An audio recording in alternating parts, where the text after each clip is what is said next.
Hi everybody! I have been busy, but today I'd like to bring you a really cute Christmas card. You know, sometimes I like to use our dies for in different ways, and in this particular card I wanted to take advantage of that kind of standard desire to share photos at Christmas time. And I was looking at our dies, and these are the Framelits window frame collection.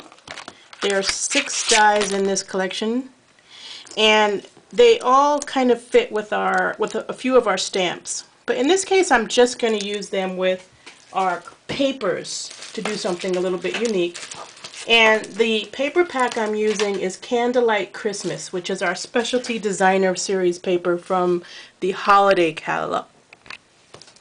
So what I decided to do was to use it in a layered way. So I've got a piece of a designer series paper and then a piece of cardstock and another piece of cardstock. But in the middle of this makes a square. So I don't know if you knew that, but if you measure, there is a square right in the middle of these dies, you know, depending on how you look at them. And so I measured that square and I ended up with a 1 5/8 square. And what I decided to do with that square is make a little mini album on the front of my card. So if you open it up, you'll notice if you pull it open, it's a little mini photo album. Now this one has 4 photos in it, and you could do both sides if you wanted to, but I chose just to do one side and share 4 baby photos. These photos are also tinted with a channel in Photoshop in order to give them a little bit of a red tint to make them a little bit more festive.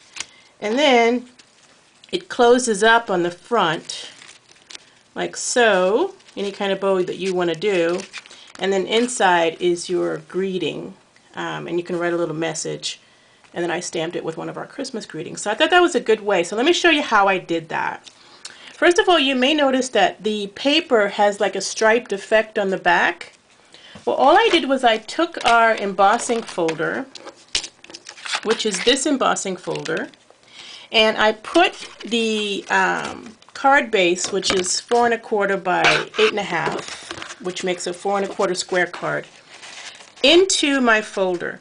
Now, why are my lines darker though in certain places? Well, before I ran it through the embossing machine, I put the Versamark on the side where our Stampin' Up! Logo is. Bunch of Versamark. And then I ran it through. And what that did was it made an impression of the stripes using our standard watermark technique. Just instead of doing it with stamps, I did it with the folder. And so, and you can try it, that you'll see that as depending on how you want to fold it. This one has the Versamark effect, and this side doesn't. You can see the difference. Alright, so that's how I got my card base ready. You can see that I wanted that neat edge on the bottom, so I let it go over the top, and that's fine because I'm going to stamp my name right here because I'm the one who made the card. For the inside of the card, I wanted to kind of dress that up too, so all I did was layer a few pieces of cardstock. So I borrowed the color palette directly from the Specialty Designer Series paper, and you can always do that just by looking in your catalog and looking under the photo of the paper, and right underneath it tells you what colors it uses. And so I took the early Espresso and the real red and the ivory and made like an inside panel, gluing these each together. And I'm not gonna you'll notice that, I don't know if you can see the snowflake design here, but you'll see it in the photos. You could put your greeting up in the corner here, or you could turn it and put your greeting over here, or you could turn it and put your greeting over here. So it's totally up to you how you want to do it. But I thought the little snowflake design was a good idea, and you might remember that from my last video where I was showing you guys that you can use pieces of an embossing photo on your paper, you know, just to accent the piece of paper a little bit. And then before I, you know, put that all together, I used a stamp from More Merry Messages, and I took the sentiment from More Merry Messages and I stamped it in real red right on the bottom corner of that ivory cardstock.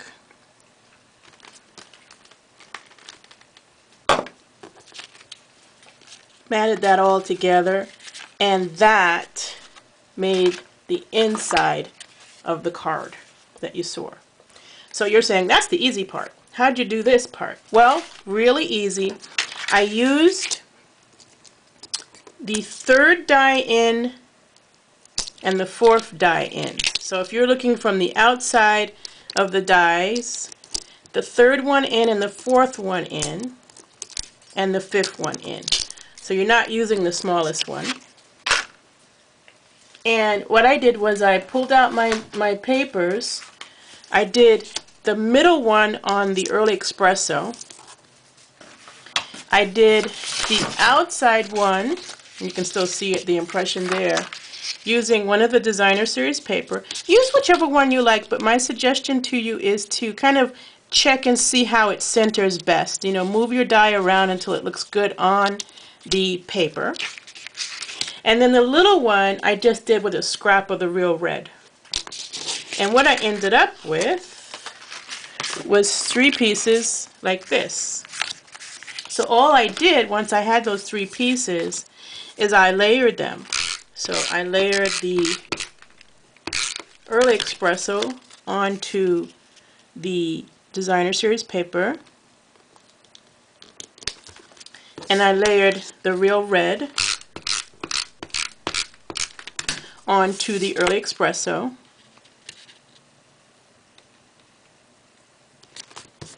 and I put sticky tape on the back. And I suggest you use our really sticky tacky tape because this is going to be handled, and that is the best tape in the world for making sure that nothing will release. So I put that on the back because that's going to be stuck onto the card front. But not quite yet. I'm going to get my photo presentation ready. So I'm just going to take a strip of, I had to go get it. So I got a strip of Early Espresso cut at 8.5 by 1 5/8, and then I'm going to put it into my trimmer and set it up at 1 5/8,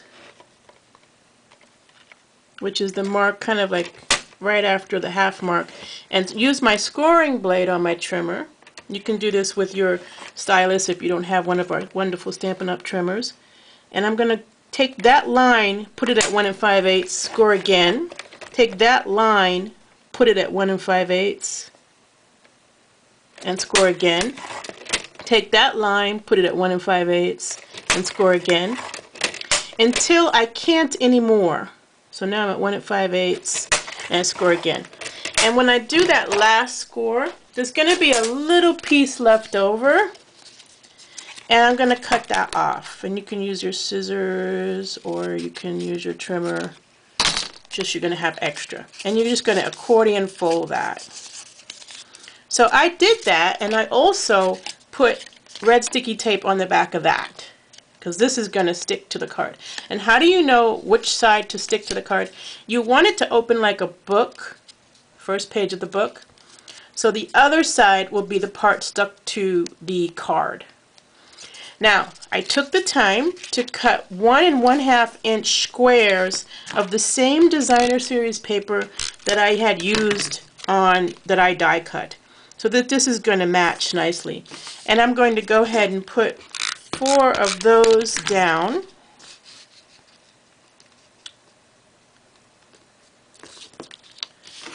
And this is the fun part, actually. I'm making a little mini book. And you could make them a little smaller if you want. I noticed on this one, it looks like this one's a little bit too far away. And I'm using snail, so I do have a little bit of time to pick up and reposition if I mess up. And I just keep going until all 4, but I'm sorry, the 4th one, the cover one, don't do that one yet.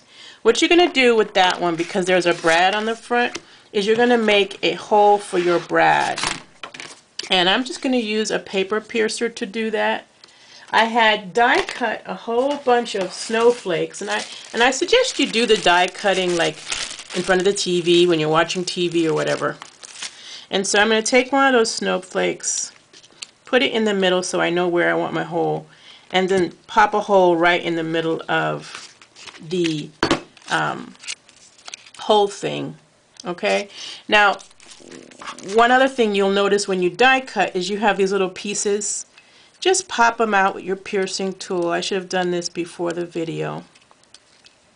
Pop them out with your piercing tool. They're not hard to pop out.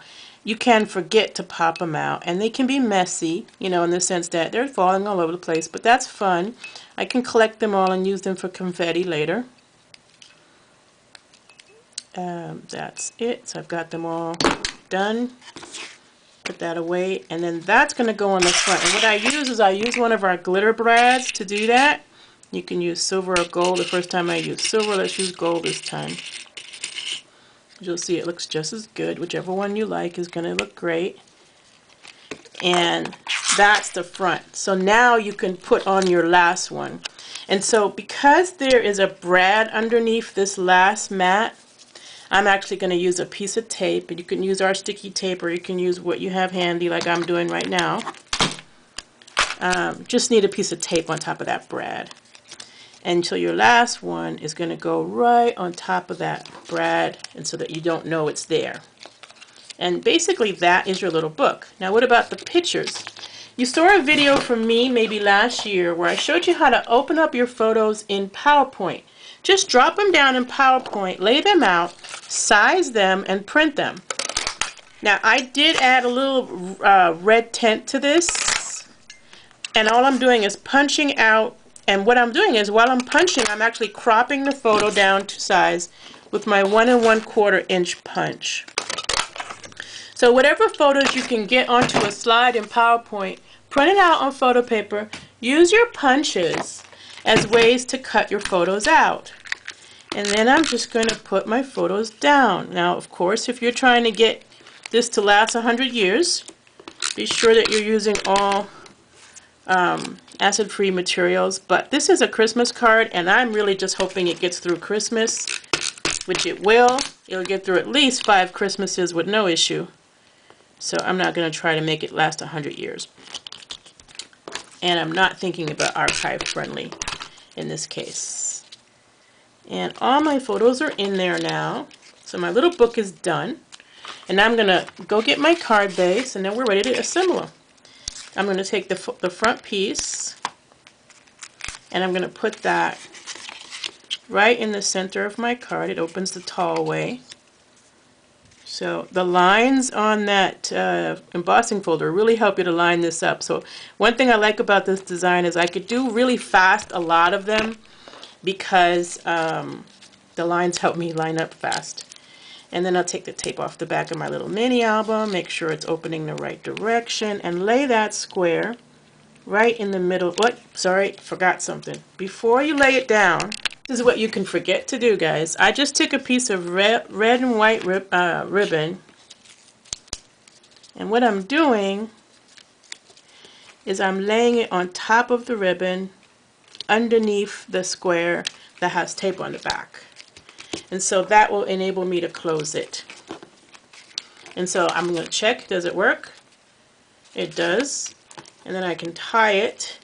I suggest you kind of not cut too much off of your bow, because that way, no matter who it is, they'll be able to retie it. You know, but cut it to the point where it needs to be cut. If you want to put a little glue under the snowflake, you can, because I notice it will shift a little bit. But it won't come off because it's tied on with a brad. And that's it. I'll show you pictures at the end. I hope you enjoy sending some pictures with your cards this year, because people love pictures. Thanks, and happy holidays. La la la la la la la la la la la la la. I heard the bells on Christmas Day. Their old familiar carols play.